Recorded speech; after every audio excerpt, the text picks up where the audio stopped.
รถนักเรียนอ้าวทำไมใส่ชุดนั้นนาเดียไม่ใส่ชุดกีฬาค่ะชุดกีฬาเหรอคะส่งเพิ่มบักเลิบเอาขนมเพราะมันไม่มันมาถือขนมพัดเมะคือชินาวแท้เนาะเมะนี่ก็ได้เดี๋ยวมื้อนี้สิเอาไปให้เด้ออันทาเล็บนะจะอยู่เฮินเหรอวะมันไปกิโลเจ้ามันไปกิโลได้อยู่เฮิน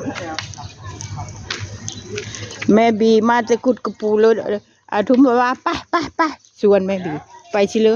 ไปเบิ่งน้องชายเจ้าแล้วมันบ่ไปหาหมอว่าโอ้กระชุดอยู่น้ำเมียแล้วปฏิเอาผู้อื่นไปจะไปหาหมอได้บ่จะประโยชน์ไม่ได้เห็นไม่บ้ามันมีฝ่ายกระบด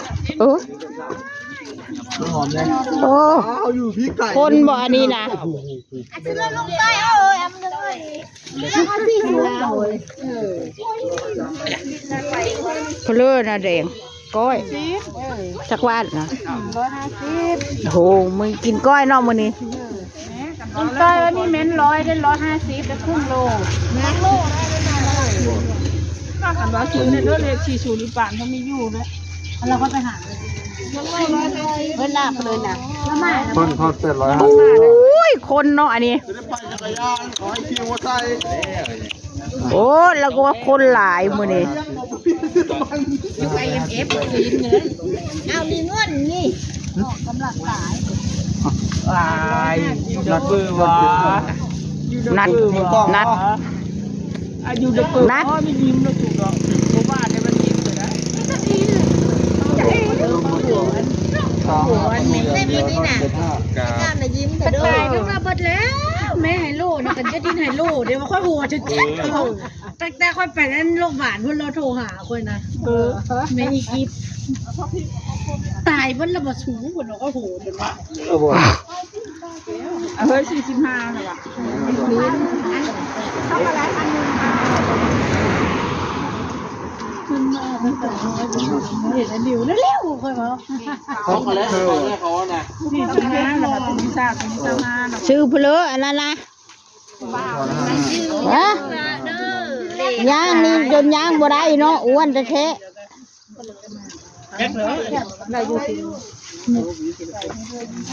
มันฝันว่าไม่เลยเอาเนื้อไปก้อยเดี๋ยวจำไปกินเลยแย้มก้อยนะอยู่ในนั้นอยู่เลข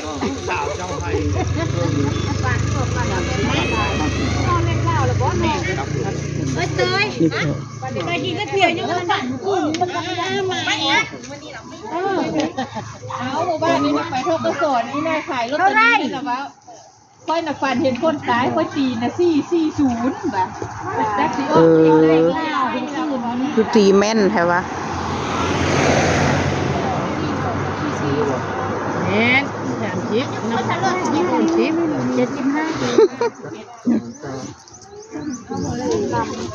70 คุยทางหลังไปเยเบิดหัวมันบ่นี่ไม่มาไปไหนหนาวเลยแล้วเขาไปซื้อผลมาบ้านอันนี้นะคือบ้องเอาการพัดไฟไม่โมทั้งโมทั้งโมยถึงแล้วเอา15ตอน35เอาไอ้ได้นี่นั่นไปแล้วค่อยบอกว่าแล้วไปนึ่งเขาไปข้าวแล้วก็ซักผ้าแล้วแล้วรวยจนโอ้ยโอ้ข่าวไม่ต้นว้าวเพิ่มเท่าเพิ่มกับพวกแม่กันร้อยแล้วไปจะไปหากระไผ่กันเขาไม่มีขิวแล้ว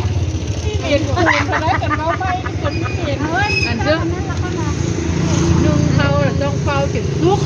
จังไปเห็นปลายท่านแบบนี้แล้วก็ลืมนะเอ็นอันนี้นะลืมบดมีมันผิดเวลาปะบีมันขวายนะนั่นแหละจะเม็ดตอนเช้าๆนะแห่งหนึ่งแห่งเฝ้าเอานี่แหละที่หลาย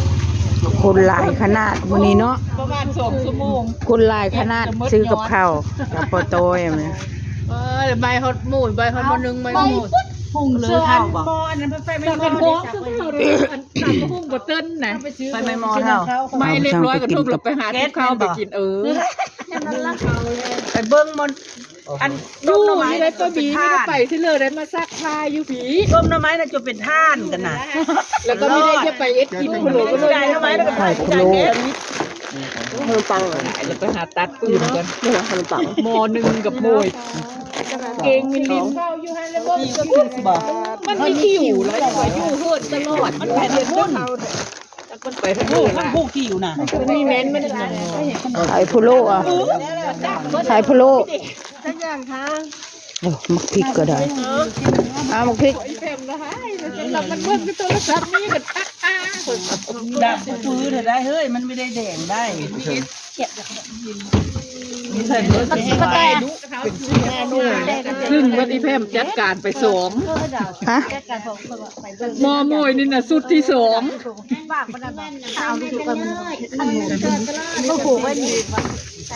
บาท ไม่เท่านั้นน่ะเป็นผู้หลงกับปั้นอันนี้น่ะเบิดเลยคน หอยก็จำลองหอย บ่ได้กินอยู่ไปคั่วหอยไปชื่อหอยบ่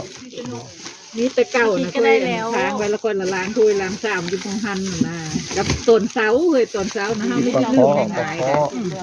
เออปลาคอก็มี ต้นสวาย เสื่อมไม่กินเสื่อมตาเสียม แต่มามืออื่นได้กินสลีข้าวเหนียวเด้อมืออื่นเด้อ มือฮือ สลีข้าวเหนียว เออ เอามาโลด สลีส้มน่ะต้อยน่ะใช้เบอร์เก้าจะได้เนาะบางทีค่อยก้นมันและค่อยยังละโทมไปสั่งมือซะดอก เดี๋ยวแรกต้องทำแล้วมันให้ไปเอาน้ำมาอยู่ก่อนแล้วไปเอาถือ กับข้าวเนี่ย มาเก็บ จำนวน50 บาท มาเลยค่ะเรื่องเลยค่ะแล้วกระเทียมแน่นะได้วันนี้นะโอ้อยู่เหือนนั่นล่ะ ทุกคนยังมาซื้อเยอะแยะ 50 บาท อืม ถูกไหมเดี๋ยวเอาที่เอา เขาอยากไปเอามันนี่ล่ะ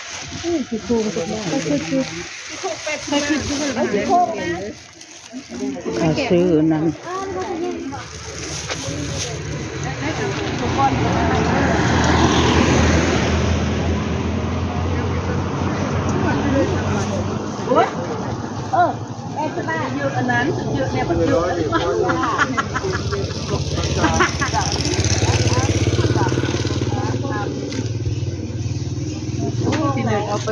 เจ็ด